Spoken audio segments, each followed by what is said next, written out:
জেলা শাসকের নির্দেশে এবার সাত সকালে বামনগোলা ব্লকের পাকুয়াহাট এলাকার ডাকবাংলা ডেলি মার্কেটে হানা দিলেন কৃষি দপ্তরের আধিকারিক সহ বামনগোলা থানার পুলিশ।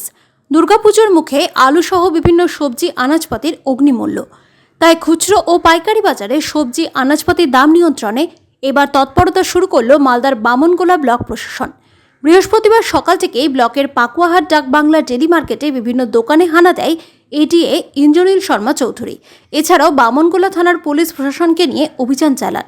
এই বিষয়ে এডিএ ইন্দ্রনীল শর্মা চৌধুরী বলেন, জেলা শাসকের নির্দেশে বামনগোলার বিভিন্ন মার্কেটে দ্রব্যমূল্যের দাম বেশি রয়েছে কিনা তা দেখার নির্দেশ দেন। বিশেষ করে আলু ব্যবসায়ীদের দাম বেশি নেওয়া হচ্ছে কিনা তা নজর রাখা হয়। বাজারের ক্রেতা থেকে শুরু করে বিক্রেতা সকলের সঙ্গেই কথা বলেন। খুচরো ও পাইকারি ব্যবসায়ীদের কাছে গিয়ে সবজি আনাজপাতির দরদাম খতিয়ে দেখেন। ক্রয় মূল্যের সঙ্গে বিক্রয় মূল্যের কতটা তফাৎ রয়েছে তা যাচাই করেন। কেউ অতিরিক্ত দাম নিলে তাদের সঠিক দাম নেওয়ার ব্যাপারে সতর্ক করেন।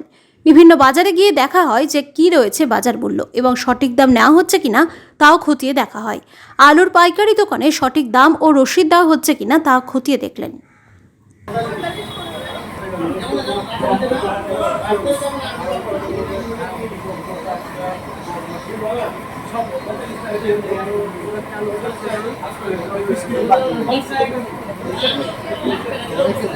যেন চড়া দাম নেওয়া বা বেশি দাম নেওয়া জনসাধারণের কাছ থেকে যেন কোনো কনসেশন না আছে এটা একটু খেয়াল রাখবেন।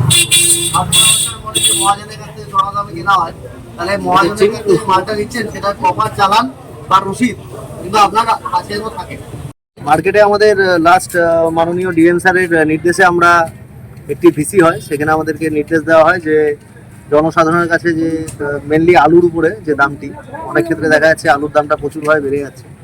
তো মাননীয় ডিএম স্যারের নির্দেশে আমরা মেনলি আজকে বামনগোলার ডাকবাংলা বাজারে সকালবেলা ভিজিট করলাম এবং দেখলাম যে আলুর দামটা যে রেঞ্জে আমাদেরকে স্যার বলেছেন যে পোখরাজ আলু 23 টাকা থেকে 25 টাকা কিলোর মধ্যে যেন রেটটি থাকে এবং জ্যোতি আলু যেটা সেটা 30 টাকার মধ্যে যেন থাকে। তো আমরা আজকে মার্কেট সার্ভে করলাম, জনসাধারণের সাথে কথা বললাম এবং খুচরো বিক্রেতা তাদের সাথেও আলোচনা করলাম। তো অ্যাজ পার যা রেট আছে 23 থেকে 25 টাকা পোখরাজ এবং 30 টাকা কিলো জ্যোতি তার মধ্যেই আছে, সেরকম কোনো অভিযোগ আমরা পেলাম না।